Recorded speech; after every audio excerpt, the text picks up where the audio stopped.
लाहौर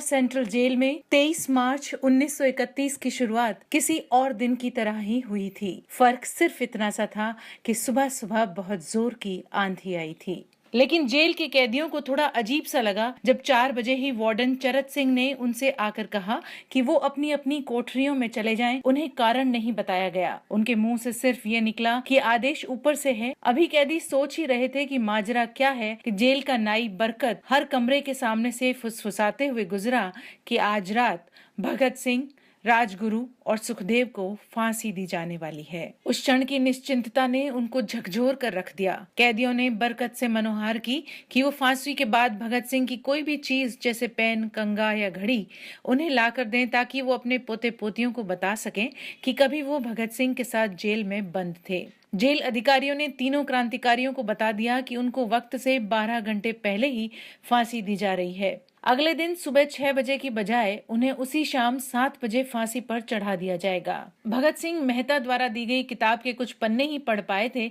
कि उनके मुंह से निकला, क्या आप मुझे इस किताब का एक अध्याय भी खत्म नहीं करने देंगे? भगत सिंह ने जेल के मुस्लिम सफाई कर्मचारी बेबे से अनुरोध किया था कि वो उनके लिए उनको फांसी दिए जाने से पहले एक दिन पहले शाम को अपने घर से खाना लाएं, लेकिन वो हो न सका। थोड़ी देर बाद तीनों क्रांतिकारियों को फांसी की तैयारी के लिए उनकी कोठरियों से बाहर निकाला गया। भगत सिंह, राजगुरु और सुखदेव ने अपने हाथ जोड़े और अपना प्रिय आजादी का गीत गाने लगे। कभी वो दिन भी आएगा कि हम आजाद होंगे, ये अपनी ही जमी होगी, ये अपना आसमां होगा। फिर इन तीनों का एक एक करके वजन लिया गया। इन सब से कहा गया कि वो अपना आखिरी स्नान करें। फिर उनको काले कपड़े पहनाए गए, लेकिन उनके चेहरे खुले रहने दिए गए। जैसे ही जेल की घड़ी ने 6 बजाए, कैदियों ने दूर से आती हुई कुछ पदचापें सुनी। उनके साथ भारी बूटों की जमीन पर पड़ने की आवाजें भी आ रही थी। साथ में एक गाने का भी दबा सा स्वर सुनाई दे रहा था, सरफरोशी की तमन्ना अब हमारे दिल में है। सभी को अचानक जोर जोर से इनकलाब जिंदाबाद और हिंदुस्तान आजाद हो के नारे सुनाई देने लगे। भगत सिंह इन तीनों के बीच में खड़े थे। भगत सिंह अपनी मां को दिया गया वो वचन पूरा करना चाहते थे कि वो फांसी के तख्ते से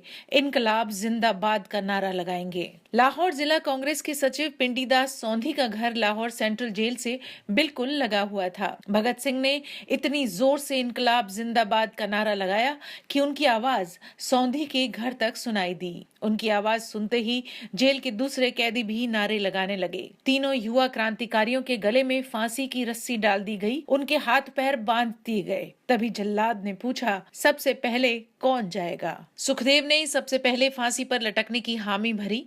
जल्लाद ने एक एक करके रस्सी खींची और उनके पैरों के नीचे लगे तख्तों को पैर मारकर हटा दिया। तीनों शहीदों के पार्थिव शरीर को फिरोजपुर के सतलज के किनारे लाया गया। तब तक रात के 10 बज चुके थे। इसी बीच उप पुलिस अधीक्षक कसूर सुदर्शन सिंह कसूर गांव से एक पुजारी जगदीश अचरज को बुला लाए। अभी उनमें आग लगाई ही थी कि लोगों को इस बारे में पता चल गया। जैसे ही ब्रिटेन के सैनिकों ने लोगों को अपनी तरफ आते देखा, वो उन्हें वहीं छोड़कर अपने वाहनों की तरफ भागे। लेकिन सारी रात गांव के लोगों ने उन शहीदों के चारों ओर पहरा दिया। इस तरह शहीद हुए भगत सिंह, सुखदेव और राजगुरु। अगर आपको हमारा वीडियो पसंद आया है तो आप हमारे YouTube चैनल को सब्सक्राइब करना न भूलें।